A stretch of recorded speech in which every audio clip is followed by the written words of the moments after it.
Constamment, depuis le début, qu'on leur demande est-ce qu'il y a eu des violences policières, eh bien, soit ils nient totalement, soit alors ils minimisent. Et ça, c'est inadmissible.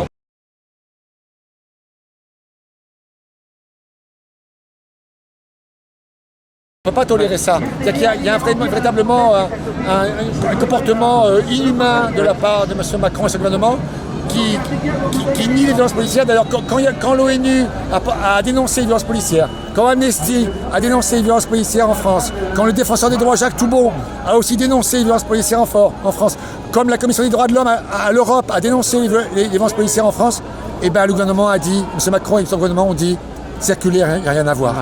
Et ça, c'est insupportable. Nous, on est vraiment tristes, en colère et révoltés par rapport à ça. Ah, donc aujourd'hui, ça vous fait quoi de mettre votre pancarte, vous qui êtes connu devant l'ONU? C'est très important avec les amis là, d'être là. Tous de Paris, c'est ça? Oui, je viens de Paris, mais plein de gens viennent de plein de coins de France. J'ai parlé à une jeune fille qui vient de Toulon. Oui. J'ai un ami dans le tram qui vient de la France qui vient ici. Nantes. Voilà. Et international, vous avez ici des gilets jaunes suisses. Oui aussi, voilà, c'est ça qui est bien, c'est qu'on est une vraie famille. International, j'ai vu des gens d'Italie, Oui, un monsieur italien qui a parlé. Parce que si vous voulez, le mouvement des gilets jaunes, ça concerne tous les peuples qui sont victimes justement d'injustice sociale, de répression, et puis aussi on se bat aussi pour l'environnement. C'est-à-dire que nous, moi, ce qu'on aime à dire, c'est qu'on soutient l'Amazonie. Par exemple, là, il y a une journée mondiale jeudi le 5 septembre. Et quand j'ai vu ça sur les réseaux sociaux, j'ai aussitôt appelé à un rassemblement à Paris. Mais c'est la convergence. Parce que on a l'impression, ici, pratiquement tous les jours, il y a eu des manifestations pour l'Amazonie. Mais il y avait également Petit Jean, je ne sais pas si vous l'avez rencontré, qui fait sa grève de la faim. Bravo à lui. Et les télévisions étaient plus focalisées sur l'Amazonie et ne venaient pas à sa rencontre. Alors que c'est lié les deux. Eh oui. C'est lié les deux. Vous savez, c'est le fameux slogan que j'ai repris sur une pancarte, mais que beaucoup de gens aussi ont mis. Fin du monde, fin du mois, même combat. C'est-à-dire qu'il faut absolument, tout ça c'est lié, la justice sociale, environnementale, la démocratie, tout ça c'est les mêmes causes majeures pour lesquelles il faut se mobiliser. Voilà. Okay. Et sinon, on voudrait juste rajouter que les gilets jaunes, moi ce qui m'a ému, vous savez, quand j'étais manifesté à République par exemple, avec les Algériens en grève, qui se révoltent, avec les Algériens ils m'ont dit, nous sommes gilets jaunes. Et les gilets jaunes, vous nous avez inspirés. Donc les gilets jaunes, on soutient Hong Kong, on soutient le Soudan qui se lève, l'Algérie, le Tibet, la Palestine et l'Amazonie. Vous avez l'Algérie, vous avez la Hong Kong qui vous montre un peu la voie. Ah oui, tout à fait. Alors que la France qui se dit pays des droits de l'homme, vers le truc, on se rend compte que les droits de l'homme, c'est pas ça, quoi. Ah non, mais depuis que M. Macron est au pouvoir, les droits sont bafoués, les droits humains sont bafoués, la liberté, l'égalité, la fraternité, qui sont les valeurs de la République française, ont été bafouées depuis son élection, depuis plus de 2 ans par M. Macron et son gouvernement. Et là, c'est vraiment, on est scandalisé. Vous savez, quand il nous parle d'état de droit, il n'y a pas d'état de droit en fait. L'état de droit, la justice, on voit bien, elle est pour les puissants. On voit bien, et souvent ils ont des non-lieux. Et nous, par contre, il y a eu des abus dans les mises en garde à vue des gilets jaunes. Il y a eu des milliers, des centaines de gilets jaunes mis en garde à vue pour des faux prétextes souvent. Souvent, c'est pour des fausses raisons, c'est pour les intimider, c'est pour les empêcher de manifester. Donc, le fait de faire cette journée et qui n'est pas en France, c'est la première fois. Enfin, il y a eu des gilets jaunes internationales, mais là c'est vraiment une réunion internationale des gilets jaunes, d'été, devant l'ONU, qui est un exemple fort.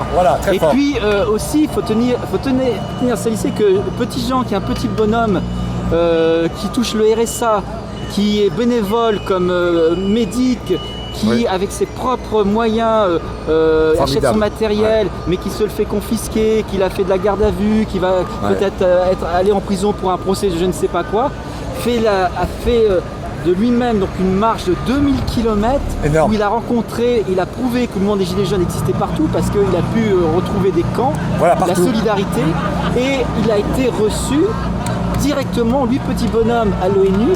Il était encore il y a 2 jours, parce qu'il y a une remise aujourd'hui, mais c'est une remise, on va dire, télévisuelle. La remise du dossier a été faite il y a 2 jours. Voilà. Et il est rentré donc aux Nations Unies. Et finalement, ça inspire quoi qu'un petit citoyen comme ça rentre aux Nations Unies alors qu'il veut parler à son propre président, que son président l'ignore. Ça veut dire que sa ténacité, son courage, que sa volonté avec sa volonté comme ça, là on le remercie parce qu'on sait qu'il y a beaucoup de gilets jaunes qui sont tellement motivés parce qu'ils ont plus rien à perdre. Ils jouent leur peau. En fait, ils jouent sa vie parce qu'en fait, c'est une question de vie ou de mort, sa dignité. les gilets jaunes n'ont plus assez pour vivre. Souvent, Voilà, parce qu'aujourd'hui, c'est quand même la journée des gilets jaunes. Ouais. Il y a un message qui est les violences policières, mais c'est Voilà. pas que les violences. Parce que le mouvement n'est pas terminé, les revendications sont toujours là. C'est-à-dire que là, vous touchez du doigt, c'est-à-dire que oui, c'est ça. Il n'y a pas seulement les violences policières, il y a aussi les violences sociales. Le petit Jean, il témoigne que lui, en ayant très peu pour vivre le RSA, il survit, il est en survie permanente. Et là donc, il met sa vie en danger en faisant une grève de la faim. Parce que de toute façon, il n'a plus rien à perdre. Et lui, de toute façon, ce qu'il veut, c'est qu'il est tellement, comme beaucoup de gilets jaunes, victime de l'injustice au quotidien, l'injustice sociale et l'absence de démocratie, d'écoute. Donc là, il est là, comme on dit, le couteau sous la gorge. Il a plus rien à perdre, il joue son va-tout avec beaucoup de courage. Il joue avec sa vie, parce qu'il dit la À la vie condition et à la pour mort. arrêter sa Comment que Macron le reçoive. Voilà. Et vous croyez que Président de la République, il faut faire entendre. Je lui ai envoyé un dernier message. Après, j'ai dit C'est sur pas qu'il mon live, pourrait le c'est sauver, c'est fini. qu'il peut le sauver tous grâce à Petit Jean. Parce que je me je souviens parlais. très bien qu'il y a un paysan qui a été reçu par Macron, qui avait fait un tour de France, un paysan par rapport aux problèmes agricoles en France, qu'il y a beaucoup de paysans qui ont du mal et qui se suicident, vous voyez, comme dans plein de professions d'ailleurs. Et ce paysan a fait une marche dans toute la France, a été reçu finalement par M. Macron, très peu de temps, 2 minutes. Le problème après, c'est on se demande, M. Macron avait l'air de l'écouter, mais après, on se demande si c'est une écoute qui est assez profonde. Parce que souvent, M. Macron, il dit des choses et il fait l'inverse, vous voyez, comme pour l'environnement, les peuples indigènes d'Amazonie, ils disent que par exemple pour la C'est-à-dire Guyane, vous pensez qu'il n'est pas sincère. Non. Il parle, mais il agit il n'agit pas en conséquence. Voilà. Vous voyez, les peuples indigènes d'Amazonie ont dénoncé le fait que, par exemple, en Guyane, l'Amazonie, il autorise à nouveau des projets aurifères, d'orpaillage. Voilà, c'est-à-dire qu'il dit c'est l'Amazonie, il attaque le Brésil qui n'était pas présent au G7, Voilà. alors qu'il pourrait agir lui-même. Parce que la France possède un bout d'Amazonie. Oui, la voilà, Guyane, c'est ça, pas exactement, petit. c'est important. Et il laisse donc Ouais. détruire, faire des déforestations Oui. pour les propres multinationales, les sociétés. Voilà. Et puis il y a également, on pense à Total, qui importe Total aussi. de l'huile Ouais. de palme pour brûler dans son gasoil, qu'ils osent appeler Voilà. bio. Mais l'huile de palme, c'est la déforestation en Indonésie. Là, en Indonésie, la déforestation en Indonésie, et en fait, et en plus qui met en danger la biodiversité. On a vu des images horribles d'orang-outans brûlés, morts Ouais. sur le sol. C'est bouleversant. Moi, ce que je tiens à rajouter aussi, c'est que M. Macron et son gouvernement, il nous parle d'environnement, mais il laisse le projet se continuer d'Europa City. À Gonesse. Tout un centre commercial qui va détruire des Voilà, hectares donc de on parle terre. d'environnement, mais quand ça touche le gros business... Voilà, c'est ça, il laisse faire. pas. Ah. Et aussi le glyphosate. Oui. Parce qu'il avait dit qu'il arrêterait, et finalement, maintenant, il ne l'a pas mis dans la Constitution. Vous avez quand même une sacrée force pour porter toute la Ben, en fait, journée, on me dit souvent comment je fais. Oui. Comment je fais, c'est parce que je suis révolté, je dis millénaire, D'accord. parce qu'on aurait dû écouter les peuples depuis toujours. Oui. On ne peut pas supporter qu'il y ait la souffrance sur Terre, vous voyez. Pour humains et animaux d'ailleurs, on doit être bienveillant, on doit respecter les uns et les autres. Nous, entre les gilets jaunes, la plupart, la majorité, on est bienveillants, on se respecte et on est heureux d'être ensemble. Ça vous fait plaisir d'être ici à Genève, Très. de voir autant de personnes, D'être reçu Ça fait un par des moment amis. qu'il n'y avait pas autant de Oui, grandes c'est vrai que là, on est manifestations. gonflé par le fait, comme vous disiez, qu'il y a des gilets jaunes de partout qui viennent. Et l'organisation suisse qui a quand même... Très très bien, bravo. Bravo à l'organisation suisse, on les remercie. Bravo à Chloé notamment, que je connais pas tous les noms, mais que je sais que je suis ami avec Chloé là. Gérard et les Et personnes. Gérard et tous ceux qui sont au micro. Et puis encore un grand merci à Petit Jean, vraiment, Oui. là du fond du cœur. Voilà. Et On le puis, remercie tous. Aussi un dernier mot, parce qu'on est là devant l'ONU, Oui. symbole, mais il y Très a fort. aussi la Suisse, c'est un pays neutre, c'est là aussi qu'il y a eu les conventions. On regarde cette chaise, Oui. elle a une grande signification. Ouais. C'est l'interdiction des bombes antipersonnelles. Exactement. C'est-à-dire qu'en cas de guerre, on a banni l'utilisation de grenades, et ces grenades, on les utilise aujourd'hui contre des manifestants qui Voilà. sont désarmés. Oui, c'est monstrueux. Oui, c'est vrai ce que vous dites. C'est très important de souligner cet état de fait. C'est-à-dire que le symbole est bouleversant et nous émeut terriblement et nous touche terriblement. Cette chaise cassée, symbole justement des mines partout. Des estropiés. Des Et estropiés aujourd'hui, partout. des Et des morts, estropiés, et des il y en a morts, et des par morts centaines aussi. en France. Et oui, c'est horrible. Parce qu'en fait, on peut en 25, mourir de ces 26 mines-là éborgnés, et être des gravement. mains arrachées, Exactement, des c'est le choses parallèle avec les gilets jaunes éborgnés, gravement mutilés, que quand on est mutilé, notre vie elle est foutue. Parce L'impact que psychologique. c'est horrible les conséquences. Et Horrible. surtout le déni, parce que ces gens Oui. ne peuvent pas porter plainte. Ils Non. savent que les affaires sont classées. Les affaires sont classées sans suite. C'est terrible et vraiment évidemment, là, on pense à tous les mutilés, évidemment. On pense aux morts aussi. Et c'est vrai que quand on perd un œil, un bras C'est pas irréparable, comme dit oui. réparable. Comme dit Oui, ça c'est grave de dire ça. C'est très grave de dire ça, de dire que c'est pas irréparable. Parce qu'en fait, c'est quand même la vie sociale est brisée. Et la vie personnelle, la vie amoureuse, on dit pas tout ça. Les gens, les couples sont biaisés, les gens perdent leur travail, puis l'impact psychologique. Gravissime. On fait des cauchemars, je suppose. Là, on voit bien les témoignages, on écoute ce qui se passe auprès des Gilets jaunes, on s'écoute entre nous. Et on voit bien que les gens, ils sont traumatisés par ça. Et c'est un traumatisme. Vous avez rencontré des mutilés, il y en a une dizaine ici. Oui, j'ai rencontré Jérôme Rodriguez, qui là, il paraît, il craque, il est en maison de repos. J'ai vu ça aujourd'hui. Et pourtant, il est très courageux. J'ai rencontré Ingrid Levavasseur aussi, parce que moi, les Gilets jaunes de partout. Je suis ami avec Priscilla Ludowski aussi, qui est magnifique aussi, parce qu'elle a défendu les Gilets jaunes, les dom-toms, qui souffrent aussi beaucoup de l'austérité, et notamment les femmes seules ou avec enfants, qui sont encore plus victimes d'austérité. Donc aujourd'hui, c'est une journée de réunion, il n'y a pas de division. Non, parce que il y a une belle ambiance. L'organisation suisse a essayé de regrouper tout le monde, et parfois elle a eu des difficultés en disant « Ah non, mais moi je viens pas, s'il y a un tel qui vient, s'il y a un tel qui vient. » Ah non, il faut pas ça, il faut qu'on reste unis. C'est important d'être unis. Vous savez, moi jamais je rentre dans les bisbilles. Parce que ceux qu'il faut dénoncer, c'est ceux qui nous gouvernent. Et les 1% de la planète qui détruisent les droits sociaux, l'environnement, la paix, la démocratie. Voilà, alors, entre nous, on doit rester unis. Moi, je rentre pas dans ces jeux de... Vous avez vu aussi l'organisation suisse, la petite camionnette qui distribue des bouteilles, les déchets. C'est sympa ça.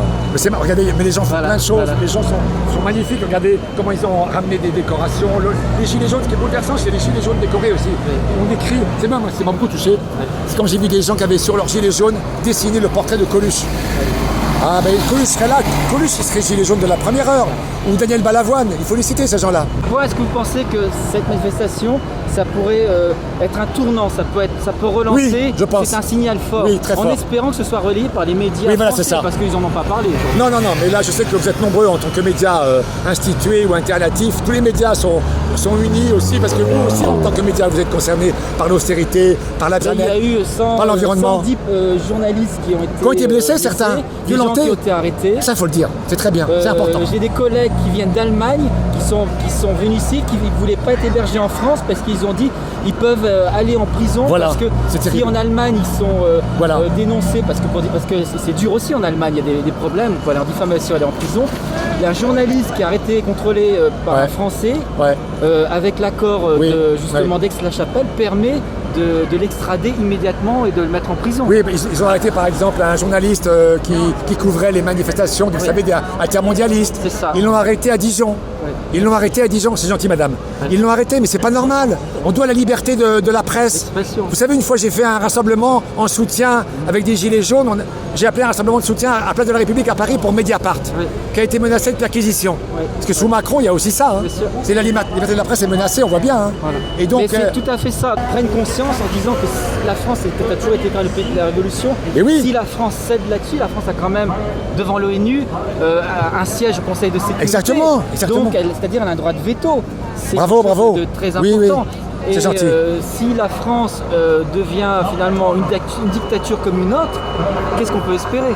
Oui, vous avez tout à fait raison de dire ça, parce que, comme je disais tout à l'heure, l'ONU a condamné les violences policières en France et ça a été balayé de la main par Macron et son gouvernement. Et ça, à la limite, on reste quoi qu'on entend ça, quoi. On est tétanisé. Qu'avec ce nouveau dossier, parce que c'est la continuité, il y a des dossiers en continuité, là il y a encore un gros dossier, aggravant, parce que le 20 février, je ne sais pas si vous n'êtes pas venu à la réunion de 20 février, il y a déjà eu 20 février une grande manifestation qui avait réuni 1500 à 2000 personnes. J'ai suivi. Qui a été complètement zappée en France, on n'en a absolument pas parlé. Oui. Il y a eu la réponse de la France qui a dit que non, elle a fait ça dans les lois, dans les règles. C'est ça. Ça a mené donc à Madame Bachelet à s'exprimer sur ce sujet. Madame Bachelet, on se souvient, oui, exactement. D'un point de vue très diplomatique. Oui. Mais finalement, après ce discours, rien n'a changé. Non, exactement. Donc aujourd'hui, il y a un deuxième dossier. Est-ce que vous pensez que Macron va pouvoir continuer son gouvernement à faire l'autruche, ou ça va finalement déclencher quelque chose? Écoutez, on va voir, parce qu'en septembre, il y a plein de mobilisations qui vont arriver, les urgentistes, par rapport aux retraites, tout ça, il y a aussi les jeunes pour le climat. La convergence des causes. C'est pas que les gilets jaunes, c'est vraiment... Non, c'est sûr, ça touche tout le monde. Il y a les pompiers aussi qui sont en grève en France, qui sont mécontents. il y a beaucoup de mécontents. Vous savez, moi, ce qui me bouleverse aussi, c'est que j'ai vu il y a 1 mois et demi à Paris, il y avait une manifestation de handicapés en fauteuil roulant. Mais comment ils font pour vivre? Comment ils font avec une allocation adulte handicapé de 800 € environ? Et puis qu'on baisse s'ils ont un conjoint qui gagne de l'argent, on m'a expliqué. Alors, vous savez, c'est ça. Dans un RER, je parle à une dame handicapée en fauteuil. Je lui demande, alors on vous a augmenté? Elle me dit oui, mais c'est pas grand-chose. Puis elle me dit, mon mari, il travaille, et ben on lui a enlevé l'allocation. Eh ben, Ce qu'il donne d'une main, ils le reprennent c'est terrible. de l'autre. C'est terrible, c'est terrible. Alors, je vais vous laisser. Merci, Merci à bonne vous. continuation. Merci à vous. Merci à Au vous. revoir. Merci madame. On est tous là, sans aucun incident, avec les forces de l'ordre suisses, avec les forces de l'ordre du pays Gex, en manifestant normalement comme on a toujours fait depuis le 17 novembre. Et on est là, sans aucune heure. Comme quoi c'est faisable, c'est possible. Comme quoi il y a une grosse erreur. Il y a Maldon. Alors toutes les télévisions qui regardent les gilets jaunes se faire matraquer, regardez, personne ne se fait matraquer ici.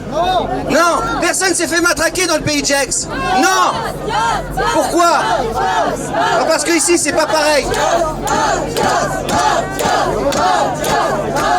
Mais les gilets jaunes, qu'ils soient ici ou qu'ils soient ailleurs, c'est tous les mêmes.